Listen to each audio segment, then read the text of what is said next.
जिम्मेदारी भी तो दुगुनी बढ़ जाती है ना। जब डबल इंजन की सरकार की आप बात करती हैं तो लोगों की उम्मीदें भी आपसे डबल हो जाती हैं। हाँ। आप जो कहते हैं उस पर दावे के साथ आपको टिके रहना होगा और वो चीज़ें दिखनी चाहिए, खास करके तब और जब 10 साल तक आप सत्ता में हैं तो आपको ये कहने की जरूरत नहीं होगी कि हमें दोबारा लाइए और उसके बाद में हम ये विकास का काम करेंगे। आपको दिखाने के लिए आपके पास इतनी लंबी फहरिस्त होनी चाहिए कि आप लोगों के सामने किताब खोल के रख दें और बताएं कि नहीं ये फहरिस्त है और ये मैंने किया, इसके आधार पर आप हमें वोट दीजिए। आपको लगता हो तो वोट दीजिए।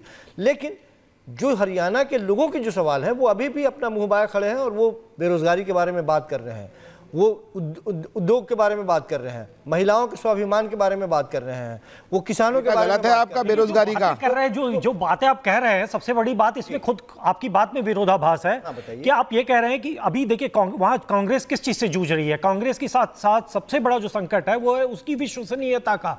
हम देख सकते हैं क्या हम आज हम आइसोलेशन में नहीं है, वोटर आइसोलेशन में नहीं है, वोटर आइसोलेशन में नहीं। वोटर देख रहा है कि हिमाचल में आप टॉयलेट टैक्स लगा रहे हैं, पे आपने टॉयलेट करेंगे आप हिमाचल में टॉयलेट एक नया बनाने पर टैक्स लगा रहे हैं आप। कर्नाटक की पूरी अर्थव्यवस्था चौपट हो गई। हिमाचल में आपके पास सैलरी देने को नहीं है, मुख्यमंत्री की सैलरी नहीं मिल रही है, मुख्यमंत्री को वेतन नहीं मिल पा रहा है हिमाचल प्रदेश में, और आप यहाँ पे 2-2 हजार रुपए दे रहे हैं। कैसे देंगे आप बताइए? आप कांग्रेस जो है वो सिर्फ अफलातूनी वादे कर रही है, इस तरीके की चीजें कह के वो वोट लेना चाह रहे हैं, लेकिन जनता भी इतना तो समझ रही है ना कि आप जब दूसरे राज्यों में नहीं दे पा रहे हैं तो आप यहाँ कैसे देंगे? सवाल हिमाचल के लोग अनपढ़ गंवार नहीं है, किसान है, वो अनपढ़ गंवार नहीं है। जिस तरीके से आप उनको ट्रीट कर रहे हैं, 2000 रुपए देंगे, 2000 रुपए आपने हिमाचल में दे दिया, आपने क्या कर्नाटक में दे दिया? आपकी विश्वसनीयता का संकट है, आपके सामने विश्वसनीयता का संकट है।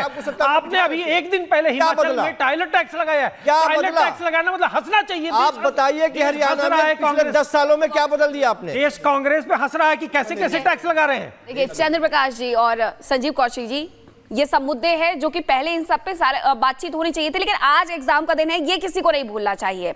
अब मैथिल जी आप ये बताइए, सूर्य प्रकाश जी, प्रश्न यही है ना, हमारे साथ हमारे सहयोगी लोमस जुड़े हैं। पहले लोमस का रुख कर लेते हैं कि लोमस अभी क्या वहां पर समीकरण बनते हुए नजर आ रहे हैं, क्योंकि सबसे ज्यादा ये समझना जरूरी हो जाता है कि आखिरकार वोटर्स की पहली पसंद कौन है।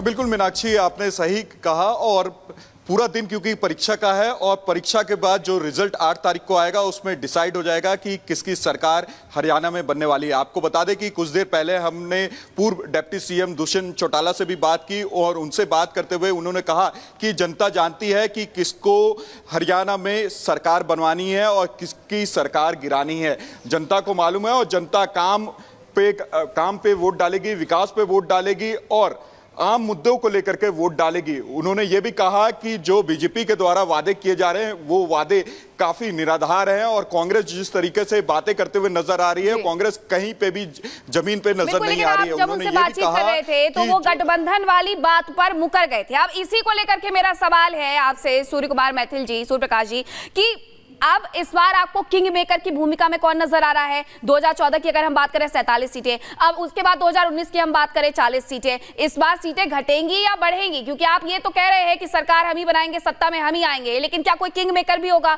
किसी के पक्ष में पूर्ण तरीके से बहुमत जाते हुए दिखेगा?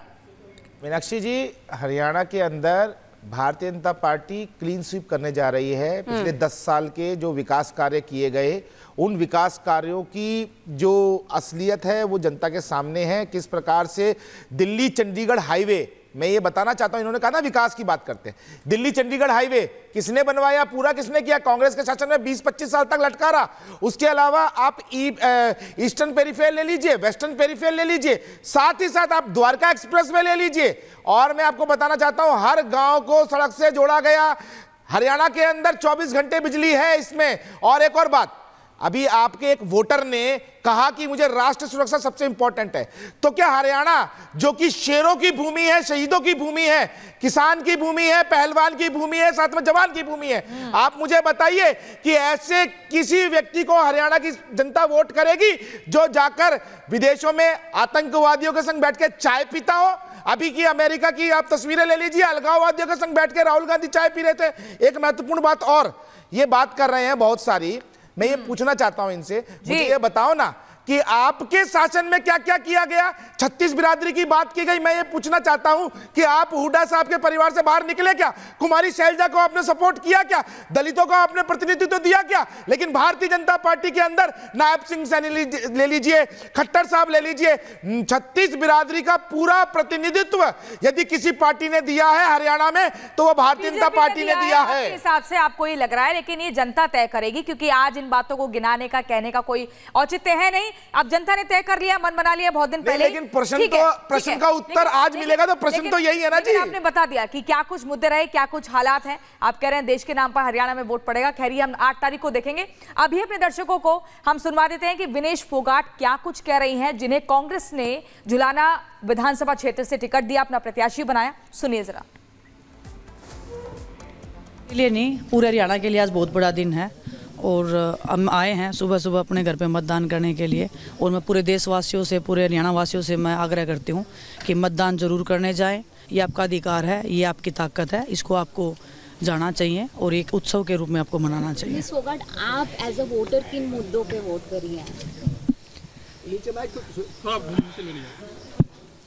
देखिए, मुद्दे तो बहुत सारे हैं, लेकिन सच्चाई ईमानदारी के साथ में जो काम करता है, महिलाओं के रक्षा के लिए जो काम करता है, उसके लिए हम वोट कर रहे हैं।